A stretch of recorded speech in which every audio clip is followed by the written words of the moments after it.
Hello guys, so we are going to continue the discussion with respect to statistics. In this video, we are going to discuss about types of probability distribution. Already in our previous video, we have already seen about PDF, we have seen about PMF, we have seen about CDF, right? We saw with multiple examples, we saw what is the relationship between PDF and CDF, what is the relationship between PMF and CDF.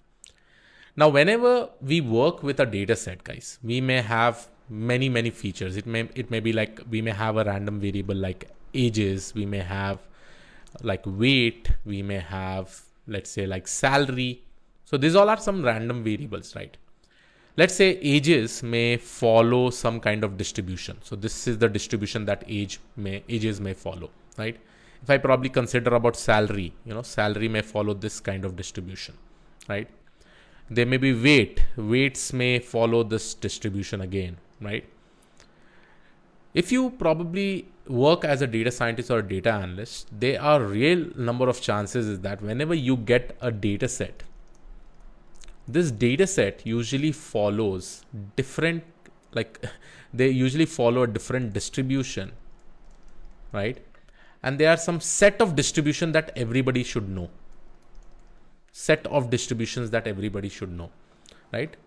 And that is what we are going to see in the upcoming series of video. What are the different kind of distributions specifically with respect to our data, right? So let's consider, right? And the types of probability distribution of data that we are going to see is number one, right? We'll be talking about something called as Bernoulli distribution. So Bernoulli distribution over here, here the outcomes, if I probably talk about the Bernoulli distribution, here we'll be working with data where the outcomes are completely binary. They're only binary. That basically means your value can be zeros or one. One example that I can probably say is tossing a coin. And to construct the distribution, we have to use a PMF function, because when I say outcomes are binary, this is nothing but it is a discrete random variable, right? Discrete random variable. And whenever we have a data set, let's say I have a data set with 10 features, one of the feature can follow Bernoulli distribution. Second one that we are going to probably see is something called as binomial distribution. So this is also a very important distribution that you will be seeing. And binomial distribution is also it is for the discrete random variable. So here also we are going to specifically use PMF. Okay.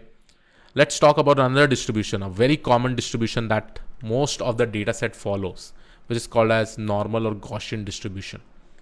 And this distribution specifically is created with the help of PDF, that is probability density function. And just one example, if I probably consider your distribution which has this kind of bell curve, this is nothing but it is a normal or Gaussian distribution. Now, why this distribution is important? Because based on this distribution, there are some set of properties or assumptions that this distribution will follow. And because of this, we'll be able to assume that particular assumptions and we'll be able to train our model much more efficiently, right? Even with respect to data analysis for the data analyst, this will be very helpful. Okay. Coming to the next distribution, right?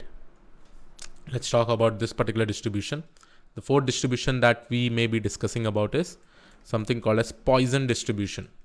Poisson, I'll not say poison, but Poisson distribution. So in this also we will be constructing PMF. With the help of PMF, we basically construct this entire distribution. One very common distribution that is available is called as normal distribution.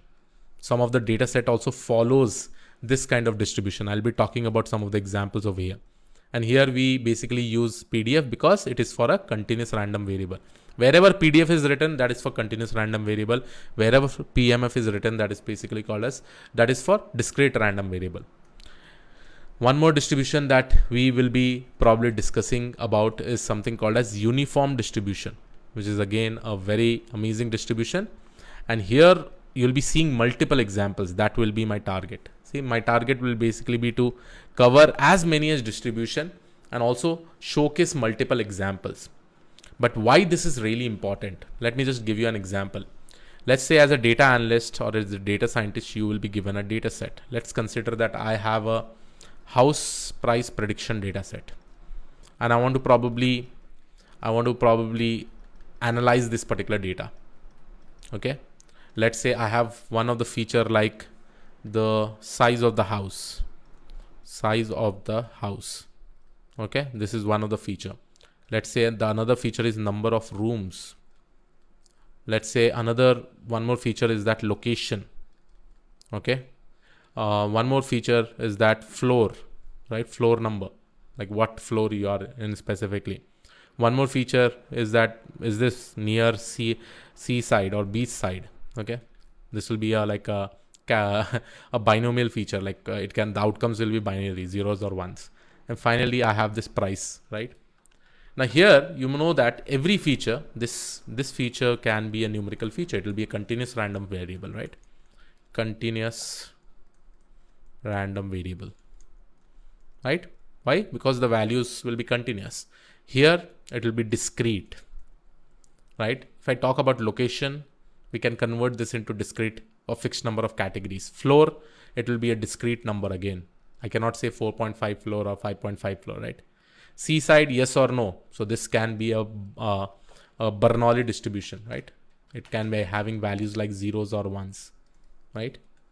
Then price will be a continuous random variable, right? So if I know, and these all features may follow some kind of distribution, right? Let's say this Bernoulli distribution, I may use a PMF. For this, I will be using a PDF. For discrete, I may go ahead and use my PMF, right? Continuous random variable, I may go ahead and use PDF. Then I will be able to understand the relation. I'll be able to understand the entire distribution. And based on different types of distribution of data, we can definitely make a lot of assumptions. And based on that particular assumptions, it will definitely help us in EDA and in feature engineering, which is the most important step, let's say, as a data analyst or a data scientist. Because at the end of the day, we are just analyzing data. We are able to understand about the data. We are able to create reports from the data, and we are able to send that reports to the stakeholder. This is really important. So in the upcoming series of video, one by one, we will be seeing this entire distribution. And remember, for all this distribution, this f of x function will be different, right? F of x function is basically used to create the probability density function or probability mass function, right? Probability density or probability mass, right? So for Bernoulli distribution, the f of x function will be different, right? Then again, if we just go ahead and take the gradient of the cumulative density function, we'll be able to get the probability density based on this particular function. For binomial, it will be different. For normal or Gaussian distribution, it will be different. For Poisson distribution, it will be different. So we will go ahead and discuss each and everything. So yes, this was about the type of probability distribution. I hope you're able to understand this particular video. I'll see you all in the next video. Thank you.